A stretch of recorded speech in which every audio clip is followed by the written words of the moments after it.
అనగనగా ఒక ఊర్లో ఒక రాజుగారున్నారు.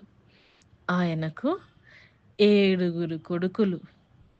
వారు ఒకనాడు వేటకు వెళ్లారు. వేటకు వెళ్లి 7 చేపలు తెచ్చారు. వాటిని ఎండబెట్టారు.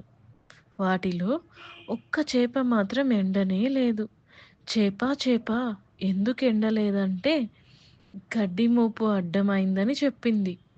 అప్పుడు ఆ యువరాజు గడ్డి మోపా ఎందుకు అడ్డమొచ్చావు అని అడిగితే, ఆవు నన్ను మేయలేదు అంటుంది. అప్పుడు యువరాజు ఏం ఆలోచించాడంటే, ఆవు దగ్గరికి వెళ్ళి, ఆవు ఎందుకు మేయలేదంటే, పాలేరు మేపలేదంటుంది. ఇంకా యువరాజు పాలేరు దగ్గరికి వెళ్ళి, పాలేరా ఎందుకు మేపలేదంటే, బువ్వ పెట్టలేదంటాడు. యువరాజు అవ్వ దగ్గరికి వెళ్తుండగా అవ్వ కనిపిస్తుంది. అప్పుడు అవ్వ ఎందుకు బువ్వ పెట్టలేదంటే, పిల్లవాడు ఏడుస్తున్నాడంటుంది. పిల్లవాడా ఎందుకు ఏడుస్తున్నావు నువ్వు అని అడిగితే, పిల్లవాడు చీమ కుట్టిందని చెప్తాడు. అందుకే ఏడుస్తున్నాను అని చెప్తాడు.